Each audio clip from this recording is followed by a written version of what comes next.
Well, I see all the people are here for you, our lovely Chrissy Metz. Oh, thank you. When I first met Chrissy, the show had just started. I think you guys know the show that I'm speaking of. And I was just taken by how ravishingly beautiful she is. Well, thank Giving you. me young Elizabeth Taylor vibes. Oh. Thank you. But also by how confident and how poised and how ready you were for your stardom. Oh, wow. Yeah, you were ready for your close-up, Mr. DeMille. Okay. I don't think that I could have read the synopsis of This Is Us and instantly known that it was going to be a runaway hit. No. No. I mean, Dan Fogelman, of course, was the creator, and you think, okay, it's Dan Fogelman. And you read it, and you're like, okay, this would be incredible, but who's to say it would ever even get picked up? Right. You know? And so there's a big waiting game, but you never expect, you know, the 4th episode to be airing and someone stops you in the grocery store and you end up crying in the chip aisle with them. Right. You're like, what just happened? Yeah. There's no way. There's absolutely no way anybody could predict it. No.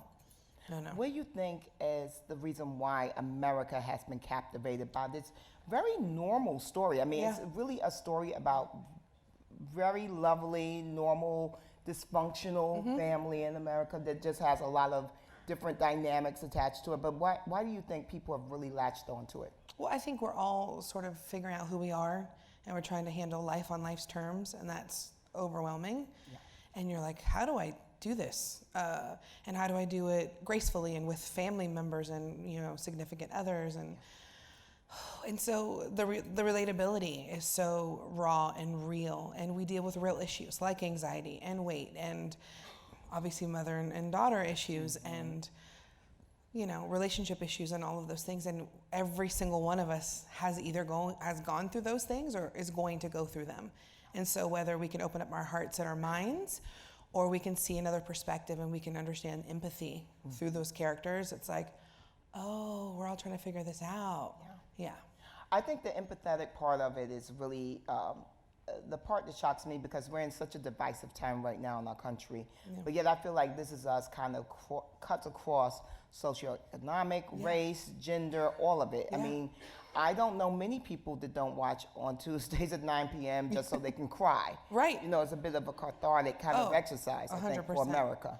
I mean, listen, when I see a 7-year-old kid talking about their own body image issues, and then, you know, an 85-year-old mother who's like, you don't understand, I had this relationship with my daughter. And I mean, it spans every age, race, circumstance. I mean, yeah. And you guys don't shy away from the tough issues. Oh, no. You know, as a Black woman, I'm always so happy to see the way you guys treat R&B, Randall and Beth. I mean, because it's a fully fleshed out. That relationship is everything, really, right? And I don't think we've ever seen a Black couple like that. Of course, there was the Cosby Show, but that was so perfect. Sure. You know? Yeah. And R&B, as we just saw from this season, oh wow, they have their struggles. Yeah. I mean, and what's so wonderful is that, you know, some people are like, oh, Beth should just roll over and just, you know, poor Randall. I'm like, well, hold on. Right. Hold on. What you don't understand is that she's placated him their entire relationship. And when we got to see it through that episode R&B, which was exceptional. It really was. Probably one of my favorite episodes. Yeah. And she's like, no, we're going to do this? Close the door. Right. We're going to do this. Yeah. Because we have to hash it out. And so many times in our relationships, significant other, platonic, whatever, we stifle things, we stuff them down, and then we hold resentments for the other person and specifically for ourselves. Yeah. And that's not going to serve anybody. No. So like they go in deep, for sure. And they also talk about race in a very realistic way. Yeah. And because I think, like, you know, when you think back to like Different Strokes or like, you know, Give Me a Break, these, you know, kind of the white-black family dynamics, it's never really been talked about. They always skim the surface. But they let us see that Randall has always had a tough time because he is Black in an entirely white family, in an entirely white neighborhood. And what does that mean for his identity and things like that? Yeah, I mean, that dinner scene when, you know, young Beth and Randall were at the restaurant, and, you know, that was so telling of each life that they're now going to impact. And because she's stridently Black Sure. in her identity. Sure. And he's very much like, go along to get along. Yeah, this is all I know. Yeah. This is what I've known. Yeah, absolutely. It's, it's so good. I'm a fan of the show I'm on. Yeah, but I am. I really am. One of the other things that this show has tackled that we've never really seen before in such a nuanced way is weight. Now, when the show first started, there was a lot of talk about, in interviews, talk about your weight, talk about your weight loss journey, talk about whether or not you had a contract to lose weight and all of that kind of stuff. Right. Exhausting. Yeah. Because you're there to do a craft. And Right. all of that. But one of the things that I really been enjoying is seeing the evolution of Kate. Yeah. Because this season, we didn't really hear a lot about weight. Right. Even with the pregnancy. Right. Yeah. You know, there's dabbles of, the weight could affect this and, potentially have preeclampsia, all those things that a lot of women suffer with. But, I think if I can look back, it's so important to sort of like engage people out of the gate and say, okay, this is going to be a different way to show weight issues, and to understand that the food is the symptom, it's not the issue. Yeah. And like there's something else going on here. And so the writers and Dan have just done such a beautiful job of evolving Kate and realizing like, okay, these are these issues, the shame and the guilt around her father's death, and like, can she work through all of these, and can she be in a healthy relationship, and can she be a mom? A co-parenting, all that none of us teach us how to do. But yeah, it's so wonderful that it started there, but as we all know, we're very complex creatures. That's right. And we're not our hair, our skin, our weight, our numbers on the scale or the bank account, right? Yep. So exactly. But I also wonder if you think that Hollywood is kind of moving forward and the way they understand inclusion and diversity, because traditionally when you say those buzzwords, you're thinking about race and you're thinking about gender. Right. But I believe that the way they've handled your character and these recent seasons, perhaps we're going to see them thinking about inclusion and diversity when it comes to age, Yeah. when it comes to weight, when it comes to all these different things. Yeah, and art takes a minute to imitate life. Yeah. It takes a minute.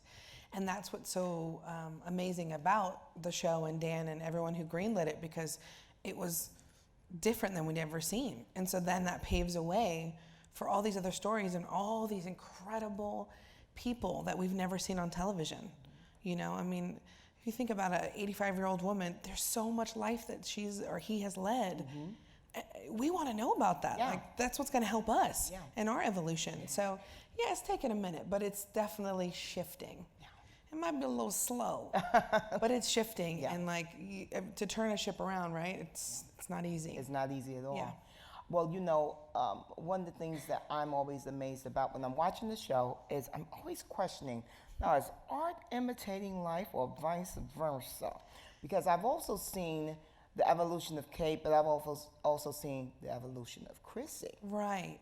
I don't think You got a lot going on. You have a lot going on in your personal life and in your Gratefully. career. Gratefully. The same way with Kate. Yeah. Because when we first saw Kate, she was very much Kevin's handmaiden. She was there Okay. in service to this guy, her beautiful brother, but come Just on. living in the shadows. Yes, living in the shadows Yeah. and everything. And now you have Toby. Yeah. You went back to school. You're pursuing your Yeah. music career, and now you're a mom. Yeah. So did they take notes from you, or do you feel like it was just kind of a culmination, a perfect storm? I think it's a culmination, but I also think that you can't really have one without the other. We get inspired by true life events, and so many storylines the writers have experienced, or they've brought their own, personal experiences inside these scripts. And so it's hard to say, like, you can't really have one without the other. But I wasn't even, I've always wanted to sing, but I've never been encouraged or supported in my life, much like Kate, and sort of living in the shadows of her mom. But it wasn't until the second season, really, that Kate was sort of announced that she was a singer, or the end of first season. And I remember the conversation was, oh, well, if you can't sing, then like we'll just have somebody else dub it. And I was like, can I try? Can I just try? And Dan's like, yeah, of course you can try. And, pushing past that fear, Yeah. it's very scary. Definitely. And the first scene was in that old folks home, right? So all the background artists are either supposed to look like they're about on death's door, Right. or they're sleeping, and so you're like, this is a captive audience, Right. for sure. They're really looking at me. Yeah, so. but it all is all these lessons that I get to, of course, impart in my own life. So I think it's all meshed together. Well, something else has changed in your life is this newfound fame, my love. And Taraji P. Henson just talked about the fact that now, she's very appreciative of being Cookie on Empire. She loves it, happy to be there. But now that means that she can't really go anywhere without bodyguards. She said that even going she to has bodyguards. Yeah, and she said even going to Bed Bath, that's good. But she said even going to Bed Bath and Beyond is like, not gonna happen. That specifically, that's a place where someone was like, oh, can you just say hi to my mom? How about the video was on TMZ? Oh my goodness. Yeah, I was like, I was trying to do a good deed. Right. Y'all just ran with it. And it is really fine because I'm very grateful. However, it's tricky because you want to engage, but I'm one person. Right. And who knows what the heck's going on in my mind, or if I'm preparing for something, or who knows. Yeah. And so I want to engage. I want to, hear stories, and I want to, have that connection. But sometimes it's really difficult. And it's intrusive. And people get very pushy. Mm-hmm. This one lady said to me, we're in the airport, and this is why I don't take pictures in airports and restaurants anymore. Yeah. Well, restaurants specifically, don't kill my vibe. Right, exactly. These people are paying a lot of money for a dinner, and here, people are like, oh, can I just, I'm like, no, they're eating dinner. This is weird. I can't handle that. Yeah. And then airports, I've almost missed a flight a couple of times. Wow. Listen, I have a responsibility to be where I need to be at a particular time, and this woman said, well, now my daughter's going to be so mad at you. And I'm like, how old is your daughter? Right, exactly. And I don't know her. I was like, who? Yeah, right? And I was like, where's your daughter? And she's like, she's at home. And I'm like, okay. She's 5, and she's going to be so upset. Okay. Well, can you tell her I said hello and I'm sorry, but I have to get to the gate. Yeah. So, and also, if I can't take a picture with everyone, right, I can't take one picture. It's just not fair. Yeah, it's not fair. It's not fair. And also, too, like I said, it's intrusive. Yeah. And they don't know what's going on in your life. No. And so they should probably just come to places where you're there to sign autographs and get a picture there. Yeah, but I get it. It's exciting when I see someone, live in the flesh. I'm like, okay, Chrissy, remember what people do to you, and don't talk to them. And don't talk to them. Yeah. Oh, no, but now everyone wants to talk to you. As a matter of fact, I heard that you just had one of the biggest perks of fame. Oh. You went to Oprah Winfrey's palatial mansion for did. lunch. Her estate. Her estate, darling. Yeah, that was kind of bananas. Well, first of all, when the chief of staff calls you and you think someone's pranking you, you're like, the hell? I'm like, first of all, the fact that she has a chief of staff. Come on. I thought that was just for the president. Oh, no. And I was like, is this like a joke? Like, is my friend, what? Yeah. And then, of course, arriving there, it was just everything you ever wanted it to be. And I probably have said this story many times, but it's worth noting again. When, of course, I walked into her house, they said, oh, Miss Winfrey will be right down. And I'm like, okay, great. Is she going to say my name like we want her to say her name? Right. And then, of course, Chrissy! Oh, my God. Which is super cool, but the really beautiful lesson was that I said, oh, my goodness, Oprah, also I was like, do I call her Miss Winfrey? Right. I'm almost going to call her. I can't be like, what's up, oh? Right. I can't. We're not there yet. So I was just like, Oprah, not yet. I said, Oprah, your house is incredible. It's so beautiful. And she said, it is, thank you. No, but here's the thing, right? So initially we'd be like, deflect, oh my gosh, I bought this dress, it looks $5. We always have to defend everything. Yes. But she just sat there because she knew how hard she worked to have this beautiful home. Mm-hmm. So she allowed me to sit in my power and say yeah, I did work hard for it. And it's okay to say yeah, it is beautiful. I'm grateful. Yeah. It was so. And that's a valuable lesson for women to learn. Because I feel like we do live in that place of humility at all times. And at all costs. And at all costs. Sometimes too. So. Yes. If your house is beautiful, baby, say it. Just say it. Just say thank you. I know it is. Yes. That's right. That's right. We just wrapped season 3. Yeah. We saw little Jack. Yeah. He's home. We're very excited. Rebecca's a helicopter grandmother. We're not so excited. I know. Right. But there are many other lingering questions that have been popping up on the interwebs. Here she goes. Al Gore's interwebs. This is rapid fire. Is her Rebecca? Huh? And does she have Alzheimer's? What? Okay. Did she dump Miguel for Uncle Nicky? How did Nicky get clean and now all of a sudden he's sitting up in Kevin's house? How'd that happen? Okay. Who Kevin have a kid with? Are Toby and Kate still together? He doesn't have on a wedding band. It could be cleaned. It could be getting cleaned. Could be getting cleaned. You know, he could have left it at home. He could have just gardened or something, and people take off jewelry. Now, where's Kate, though? Because she didn't show up to the house. She could be so many places. She could have just had to run an errand. We don't know. We don't know. But we know little Jack is now a grown-up because he's on his way to the house. Yes. We don't know where Kate is. We don't. You don't? I do. Oh. When you guys ask questions of her, this is one of the questions you guys gotta ask her. You don't want to know. You know, that's like opening up presents before Christmas. Like, you don't really want to know, but you do. I do. But okay, now here's one that you can actually answer. Okay. In the flash forward, we see Toby, looks a little morose, and he's definitely not dressed like a peacock. As you know, he has a very flamboyant style. What happened? He became a dad and he got boring? He's now wearing chinos or something? I think it's chinos, some pleated pants. Right. I don't think that he got boring, but you know, when you have a child, you're not the priority anymore. So maybe it's just about budgeting. Really? Okay. Really? My final question on This Is Us, because we do have to move to breakthrough. Yes. Your film, my love, where you're the leading lady. But my last This Is Us question is, Dan Fogelman, the creator, Yes. has hinted that he knows exactly how the show's going to end, and he's thinking maybe 3 more seasons, but things are subject to change. As they do. As they do. If you guys were to perhaps go on and on and on and on like Grey's Anatomy, would you still want to be there? Because when you're on a long-running show, it's a gift and a curse. Because the gift, of course, is a steady paycheck. Yeah. Curse is that oftentimes due to scheduling problems, you cannot pursue any of your other passions, like film, like music, and things like that. Yeah. So do you think of this as like, oh, I'm glad that he's saying 3 more seasons because then I can do all these other things, or? No. There's nothing that's ever going to be like This Is Us, ever. Yeah. Ever, ever, ever. And nothing like this cast, ever. And so I'm like, every single second of morsel of connection I would like to hold on to. However, because it's so special, do we want it to go on forever?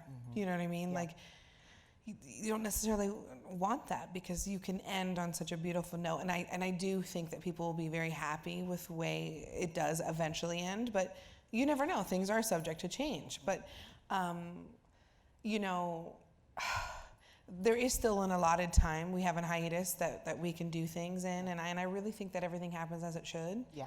And I mean, the fact that I was attached to another project and then I wasn't going to be able to do Breakthrough, that fell through, and I was able to do that. Like, things just happen in the way they should. So if it goes, amazing. If it doesn't, amazing.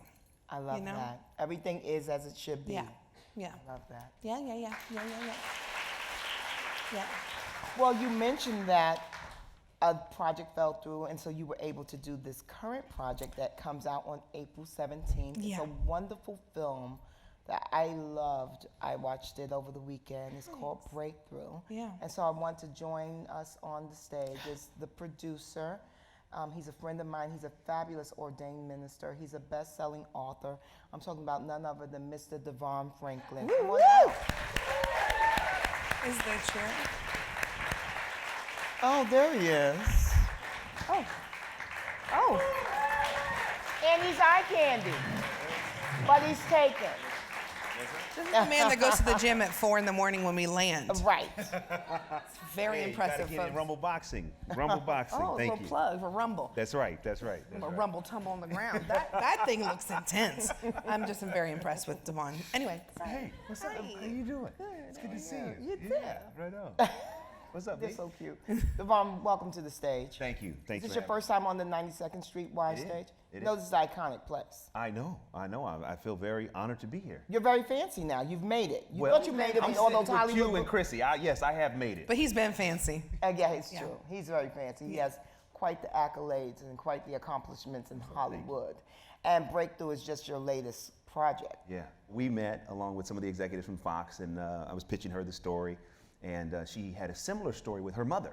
And some of the very words that we were saying were a part of the real Joyce Smith's journey. Chrissy was saying some of those same words she said to the doctors of her mother about speaking life and being positive and not allowing anything negative in the environment of her mother's healing. And as a result, her mother ended up progressing further than the doctors thought possible. Wow. And so there was a parallel between that and what was happening with John Smith in the story. So after that meeting, she read the script. She liked the script, but she had to meet with our director, Roxanne Dawson. Yes. So I called Roxanne. Congrats to you for actually having a female helm. That's right. Number Very 2 in a exciting. row. Miracles of Heaven, and film I produced as well, Patricia Riggin. Wow. So I'm all about, women directors. Yeah. Got to do it. We got to do it. Definitely. And so when she met with Roxanne, Chrissy was in, and then it was just a matter of getting her deal done, and thankfully she said yes. And that was the beginning of an incredible journey. But one of the biggest challenges was after locking in Chrissy is we had to shoot in where there was a frozen lake. Mm-hmm. Because as you see, the movie takes place on a frozen lake because that's what happened when John fell through the ice. There was only one place in North America where we could shoot on a frozen lake in February, Winnipeg, Canada. Wow. They call it Winterpeg. Yeah. Man, it's cold out. Because man, it's cold out Yeah. instead of Manitoba. Yeah. And so that was the next thing. As soon as we locked in Chrissy, which was mid-January of last year, we raced up to Winnipeg and shot the ice sequence in mid-February. By the end of February, the ice had already started to melt. Wow. So it was like one of those things that once we got her, we went to straight into production. Yeah. And you did such a beautiful job in this thank you. film. Because and kudos to the writer as well, because we've seen these kind of films before where it's a mother's love and her strength and her tenacity, but I like the fact that you didn't make her saccharine. You That's didn't right. make her overly sweet. That's right. There is a part in the film where she's called out on her nonsense because she's a fierce mama bear. She's very protective, but she's also doing it at any cost in a very rude and sometimes very just kind of manic and mean way. Mm-hmm. A lot of people like to sanitize things like that. What made you guys decide to actually show the not so pleasant parts of Mom? Well, because the real Joyce was very much how Chrissy portrayed her. Joyce Smith she is a tour de force, she is a force of nature, and all those things that happen in the movie, that's really what happened. Yeah. And so we really wanted Chrissy, and Chrissy's so nice. Right. She is so nice. So it's like having her play those moments, which were tough, because there were moments when she had to be aggressive with the staff and say things that were a little curt, so that ultimately when it was brought to her attention, like, hey, you can't treat people like that, it really resonated. Yeah. But we did it that way because that's how Joyce Smith, her journey was. And we were just in St. Louis. Yeah. And the doctor, Dr. Garrett, who Dennis Haysbert plays, he does such a brilliant job in the film. He definitely does. He said. Very nice to look at in the film. And he sounds good, too. And he sounds You believe him. Yes, you do. But what was so crazy is that the real doctor, when we screened the film for him just a few weeks ago, Dr. Garrett, he said that first meeting with Joyce was intense. Mm-hmm. I mean, so intense. And Joyce that night gave her first official apology to him publicly. 4 years later. 4 years later. Wow. 4 years She said, later. I need to say something before this goes any further. Yeah. She said, I was really wrong in the way I treated you, and I am in front of, an entire theater of people, and it was really, it was something. It was. Yeah. Chrissy, this is your first starring role. It is. In a film, so kudos. Let's give her Oh, thank Woo! Yeah. you. 12 years in the making Something to like get that. here, right? Mm-hmm. Very impressive. And so this is your first starring role. Yeah. And it's a faith-based film, Right.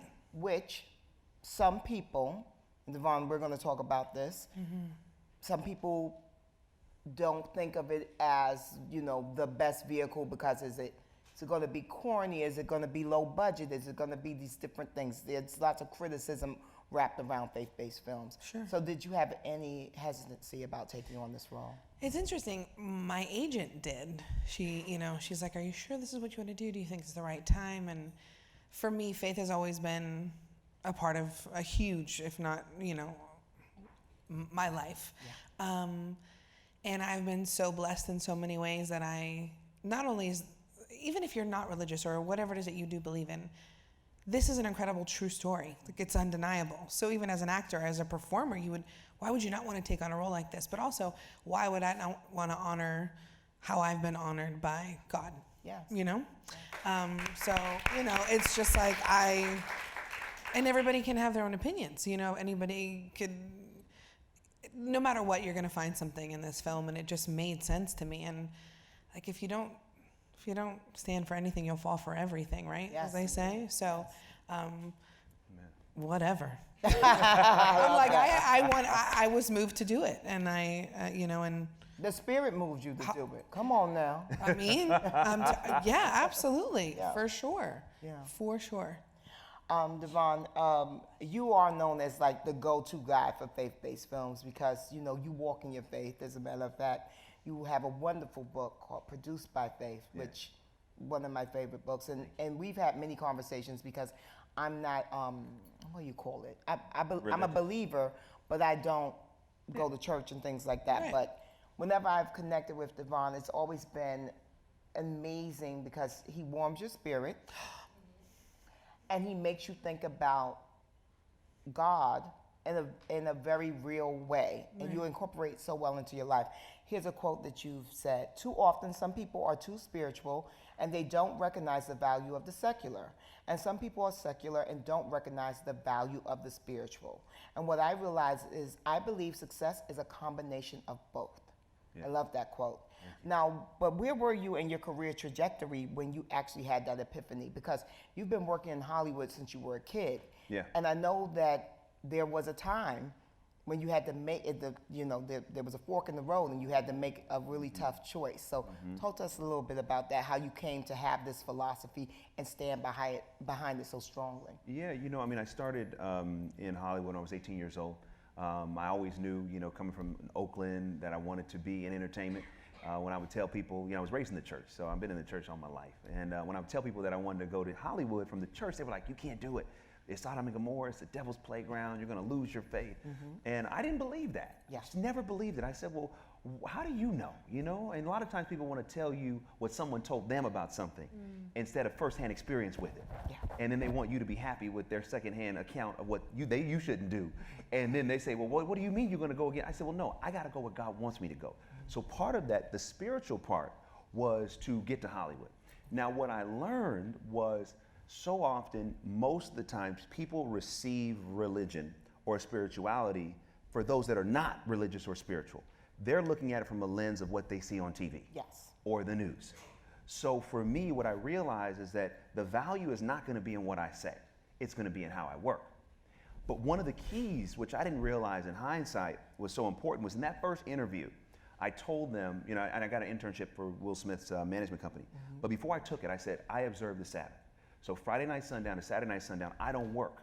And I told them, I said, if taking this internship will require me to work on the Sabbath, I'm not going to do it. Wow. So up front, I was clear, like, I want to get into entertainment, but not at any cost. Wow. It wasn't worth compromising to get in the door. I wanted to preserve what was important to me, which was my faith. Yeah. So they said, okay, no problem. So I started that job. But what I learned was, it's about the work, it's about service, it's about paying your dues.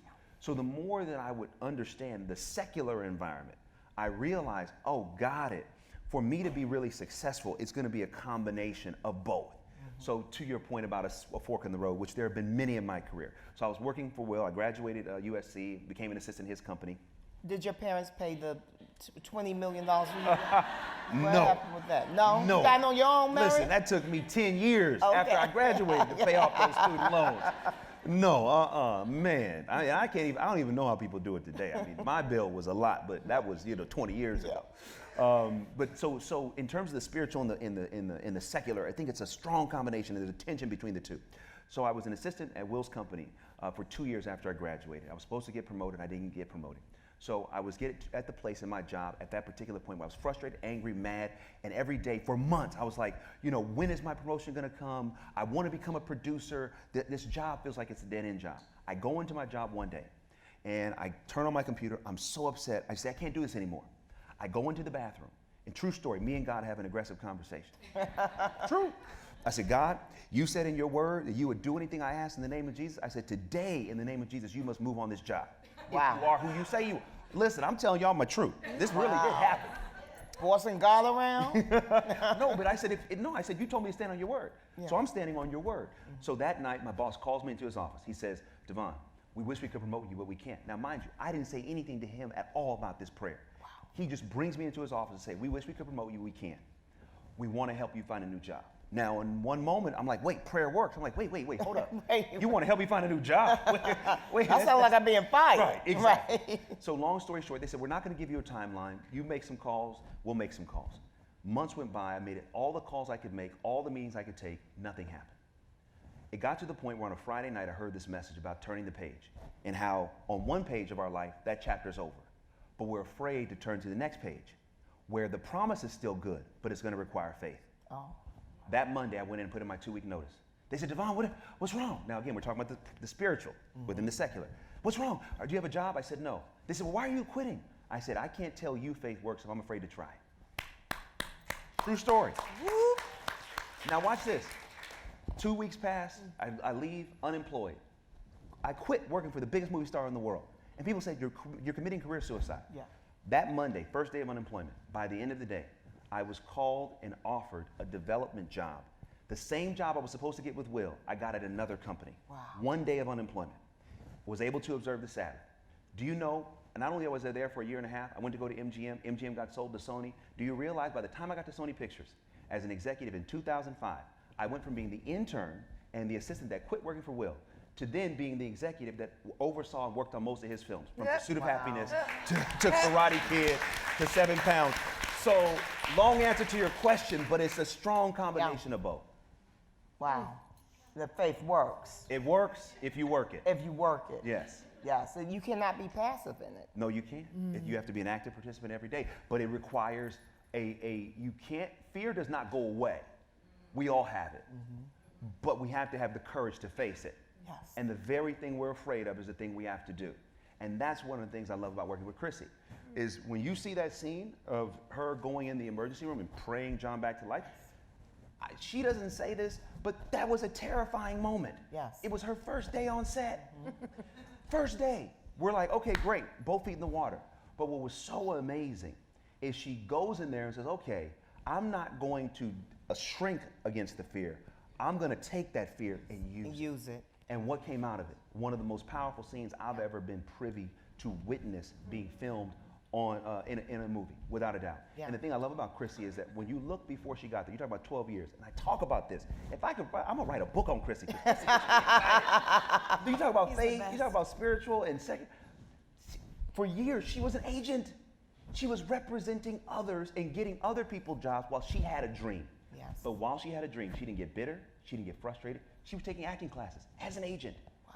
Did not know when the opportunity was going to come, but she got ready anyway. That's right. By the time she booked Breakthrough, her first movie, not starring part, movie ever, when Roxanne Dawson, our director, called action, and she had to go into that emergency room, that was an act of preparation, not an act of someone who was winging it. Yes. It was faith plus works personified. Yes, indeed. So often when we get frustrated, we get discouraged, we want to stop preparing. We have to prepare in the midst of the discouragement, in the midst of the frustration, in the midst of it. I told y'all he was ordained. No, I'm serious. And I think anybody who's struggling, let Chrissy Metz be assigned to you. Yes. That when you prepare, when you're discouraged, when you're frustrated, when you're angry, you set yourself up for what you are actually discouraged on right now. Yes, indeed. And she is proof that if she can do it, we all can do it. There you go. Because there were days when it didn't look like it was going to happen. And here she is. And here she is. Nice Her like own you movie. find your own movie. Well, tears are like already here, folks. But Chrissy, you made your live debut on the American Country Music Awards, the ACMs, and you not only sang with Carrie Underwood, you sang your very own song from the soundtrack of Breakthrough. Yeah. I'm Standing With You, which was written by Diane Warren, hello, goddess of all goddesses of writing music. So let's talk about the preparation and the faith that went into that moment, because that was a magical moment. Yeah. And when I thought about it, because I'm always so in awe of when people get an opportunity to have it all meshed together. You're up there doing all your passions all at once, and you're being applauded You're trying to make and me lauded. cry? I mean, it made me well up, because you know, from interviewing you, I know what a passion singing is for you, and I know what a passion acting is for you. And look at the breakthrough gave you the gift of being able to do both of those on an international stage. Can we give it up? Oh, thank you. Talk to us about the preparation, you know, it's so interesting because I never thought that was going to be the outcome of this movie, or a beautiful side outcome of this movie. And I happened to meet Diane Warren, right? I happened to meet her at a party. As one does. Because I was like, I said to my agent, like, I really want to talk to Diane. Of course, she was like, you know who I am? And I'm like, yeah. You've only influenced so much of my musical life, you know, since I was a teenager, mending my broken hearts. And so she's like, oh, so do you sing or whatever? And I'm like, Chrissy, what do I say? What do I say? What do I say? I'm like, yeah, I love to sing. And she's like, are you an actor who thinks that she can sing? And I'm like, well, is this a trick question? I was like, well, I'm an actress and I do like to sing. I was like, I don't know what else to say. And cut to, I guess she had a conversation with DeVon. She saw the movie, and there's this incredible first responders ceremony that is so moving. Even shooting the scene was like, it was so, I've never experienced that in any scene before in my short career, however. And so she was so moved by it that she wrote, I'm standing with you. And so when I went to the studio, she's like, okay, so just lay down the track and like, I'll come back in a couple hours. I'm like, okay, all right. Thank God she's not here. Yeah. And I had only heard the song a couple times. Anyway, I went in the studio, she comes back and she's like, okay, play the track. And I'm like, ooh. I have to sit here and watch her listen. Okay. I'm just gonna let go and let God. And she was like, oh.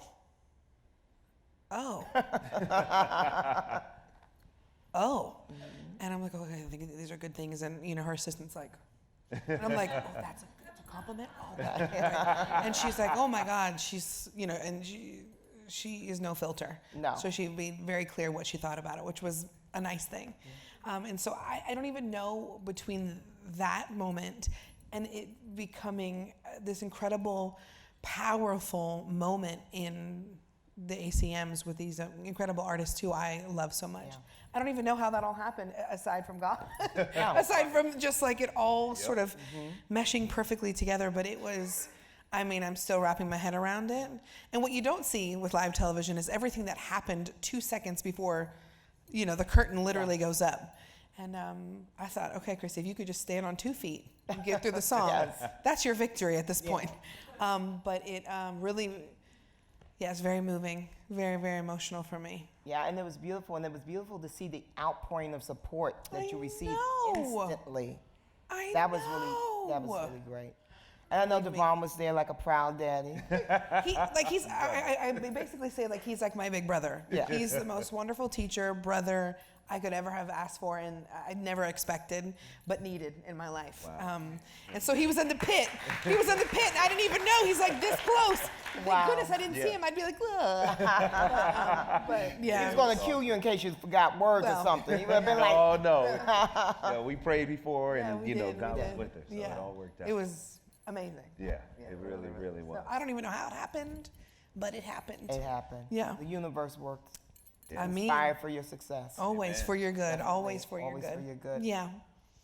When you're on a stage like that with all of these kind of people, do you flash back to when you were a little girl and you just had a dream that you wouldn't even tell other people? She's really trying to get me right now. Well, DeVon, actually, we were on the flight because we left at 9 o'clock. We got here at 4 in the morning to do, all of this stuff for today. So you didn't have a chance to even really take it in. You got off the stage and went to a plane. Literally. Yeah. Yes. Yeah. So you couldn't even bask in the love at the after parties. Oh, no. Have a cocktail, a potato knish, nothing. No, not even a potato On the plane. Yeah, on the plane we had a little snack. But DeVon was reading some of the tweets and responses, and one really struck me, and it said, could you have imagined like the little girl in the trailer park, like thinking about, dreaming about the things that you're now experiencing? And I was like, oh, here she goes. Here she goes. And it's true, because I think so often, and Whoopi, she's so funny. She's like, make sure that you really relish in the moments that you have, but don't forget like where it all started and what has happened. And so I try to, go back to that place, and hopefully that will inspire and encourage other people, like DeVon said earlier, that like, I am no different. Yes. I'm no different than any of you, anybody, no different. Yeah. Like we're all the same. And so if I can do it, you really can. Yes, you indeed. really can. Yeah. Yeah.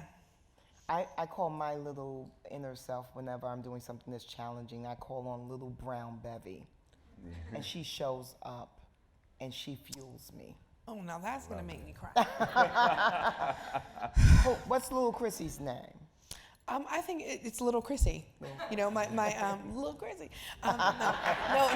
Some to hip hop. Yeah. She does. No. My best friend and I, we always remind ourselves, like, be kind, to be patient with ourselves. Like, talk as if you're speaking to little Chrissy, 5, 6, 7-year-old, who's so impressionable and sensitive and, needing to feel loved and all those things. So, yeah, we try to get back to that moment. It's hard. It's hard. It's difficult. It's a practice that we do every day. It's a practice. Yeah. Yeah, every day, for sure. Yeah. And that's how we get here. Yes. All right. I know you guys are chomping at the bit. I have some questions here from you all in the audience. So now we're going to ask them. If you could pick just one, what has been the most emotional, difficult scene to shoot in This Is Us? That's from Rebecca. Oh, how funny. It's from Rebecca. Exactly. Mom is always around. How are you? Leave me alone. The most emotional scene, my goodness. I mean, there's so many of them throughout the whole all the series, but what was really hard was that first season where Kate breaks up with Toby. A, you don't see a plus-size girl breaking up with a boyfriend who finally loves her. Right, exactly. Right? Secondly, we're at a restaurant. Third, she's actually putting her foot down and saying, no, but this is what I need. And there's so many times that I've been in relationships and I have put myself, to the side. And so I understand that. And also because he's not a terrible person. Right. He means well, so it's even more difficult. And also playing opposite Chris is such a love that it's like, oh, this is really hard. That one, and I think the scene where Rebecca shows up at the door after the miscarriage, and Kate just falls into her arms in an instant, and she is that little Kate again. She is little Kate who needs her mom, and that was like, whew. I mean, it's literally in 2 seconds, and to stay in that for 6 hours, while we shoot something is challenging. Yeah, stay in that emotional realm. Yeah.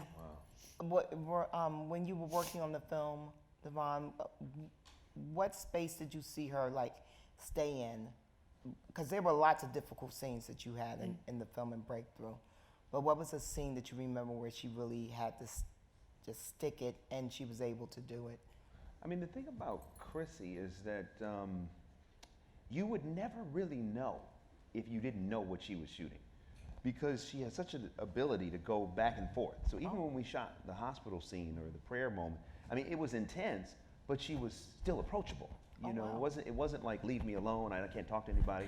Not Daniel Day-Lewis or Christian Bale, with the method so much that she's like, no, stay away from me, I'm going to chop your leg off. They could learn something from Chrissy Metz. And so really it was amazing. There were no moments when it was like, she was just so in it that she was lost.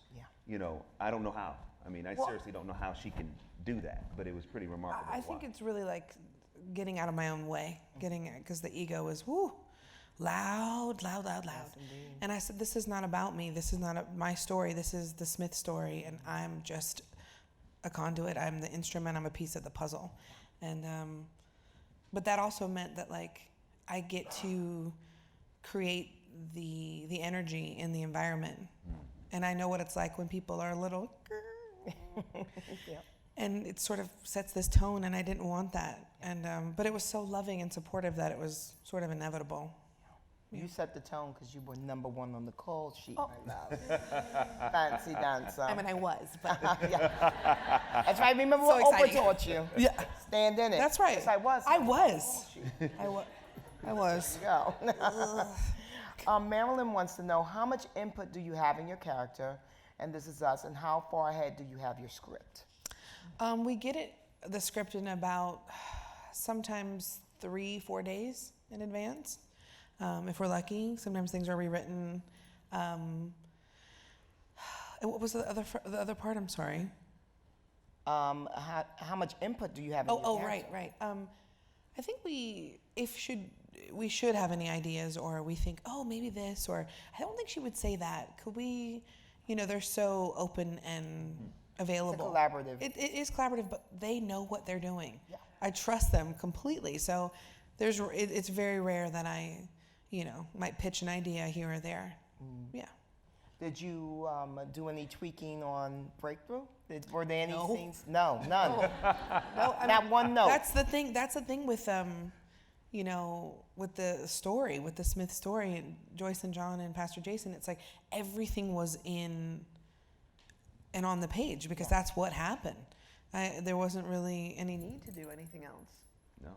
DeVon, were you at all afraid to show the Smith family the film, because it is their life, and this is such a poignant story, and it's such a crucial story to their history?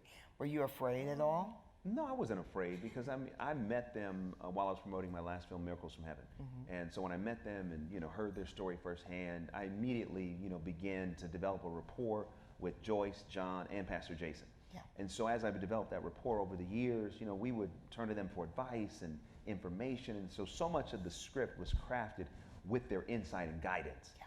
The only part that I was a little nervous about, because Joyce had a note in the script. I never told you this. Her note in the script was the moment when you say, John would be dead if it wasn't for me. That moment, Yes. where Brian. Yeah, but she said that to her husband, which I thought was very rude. Oh yeah, well She wasn't in the right state of mind. I know, but still, I was like, okay, It was girl, rude. You're right. we're about to get a divorce. You're not wrong. But those were one of the moments that I was like, she had a note because she felt uncomfortable, because she knows that, that was a bit, even though like there were moments when she may have acted that out, she never said those words exactly. But the spirit of her dynamic was that. Yeah. So I just felt like we need to keep that in there, and it's also essential for the turn when she ends up surrendering. Yes. So that was the only part I was a little nervous, and I just said, hey Joyce, I know you had that note. Just take a look at the film. Yeah. And when she watched it, she said, leave it in. You're right. It totally fits. It fits the spirit of what I was going through, and I don't want you to change the frame. That's great. Yeah. One other little tiny piece of creative license. Mike Coulter, we know him as Luke Cage. He plays a first responder who saves John, but in real life, the real first responder is a white man, and Mike Coulter is a very big, strapping black gentleman. Yes, that is true. Did you get any kind of pushback on that? No. No? Because with the real firefighter, Tommy Shine, who I know, I went to him prior to and said, hey, Tommy, the story itself, we couldn't portray all the characters. Yeah. The story is a very diverse story. Yet when we boiled down the main characters, there wasn't as much diversity to reflect the overall story. Okay. So I went to Tommy before casting Mike and said, hey, would you be cool if Luke Cage played you? He's like, oh yeah. I'm cool. If I'm cool, right? So done deal. It was no problem, no issue at all. Who doesn't want that? I know, exactly. Yeah. I don't know who asked this question, but we're asking you a question now. Do you approach film differently than TV? Well, I had a chance to really cultivate Kate in these past 3 seasons with a film and portraying a real person in a real story. There's a little more responsibility, so to speak, and I want to honor that because, like you said, it is their history. Yeah. But I think so much about it is empathy and understanding and motivations and intentions, and that doesn't change. Yeah. So you just go and do the work. And you also have a very, not laissez-faire kind of approach, but almost like you really do trust. You have faith in your instrument. That's from the interviews I've been reading. Yeah. You know what it is? Here's what it is. Confidence is trust in yourself, right? So if I trust that, like, I stay out of my way, I stay vulnerable and present and authentic, there's nothing else I need to be. Yeah. So, yeah, I guess so. Yeah. Thank you. Well, hot dog. Third Okay, is there Bevy. you go. One of the quotes that I love that you've been saying is change your mind, change your life. You've Yeah. been saying that in interviews, and I really like that. Tell us about a time when you changed your mind and it changed your life. I mean, I do it so often, but, you know, when I went to an open call with my sister who wanted to be a print model, the woman who comes out, who would be my then manager, says, "Oh, do you want to audition? Like, do you sing or act?" And I'm like, afraid of my own shadow, Yeah. honestly. Even though, like, in my heart, I was like, please take me away. Like, I want to get out of here. You know, like, I was Make like, me a star. help me. Yeah, like, please help me. But I was just too afraid to do that. And my sister nudges me, and I remember the woman who sat across from me not 15 minutes prior, and she said, "You're here for a reason." Now, I don't ever remember where that woman went. She said she taught at my high school. She a liar. I don't know who this woman was. And I thought, you know what? Like, let this moment be different. Yeah. Let me change my mind that maybe there is something there. So that was obviously, you know, a huge jumping off point for me. Yeah. Well, that's a perfect segue for Sarah's question, which is, what would you tell your younger self? I mean, I say this all the time, and I keep trying to remind myself, even as an older self, that nothing is personal. Nothing. Yeah. You know, I used to think somebody cuts me off in traffic, they hate me. You know, they think I'm this, I'm that. Yeah. No, they probably ran late. Right. They didn't set their alarm. Their daughter is late to school. This is the third time they've been late. What if they lose their job? I don't know their story. Yeah. I can't make it mine, and I can't take that on because it's a disservice. But nothing is personal, ever. That's a very good mantra. Ever. Mm-hmm. One of the 4 agreements, I believe in that too. Yes, yes. Don't take it personal. Mm-hmm. Don't take it personal. Yeah, that's right. We're gonna do a duet. Everything's a song with me. I'm sorry. I can't sing, so that wouldn't work so well. I think you could. I just have a rich voice, but it's a poor tone. I disagree.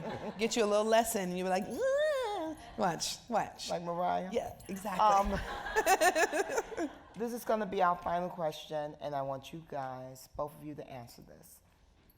Why should you go and see The Breakthrough? Especially, and DeVon, this part is directed to you. Even if you're not spiritual, maybe if you're not even a believer, maybe you're an atheist, why should you go and see The Breakthrough?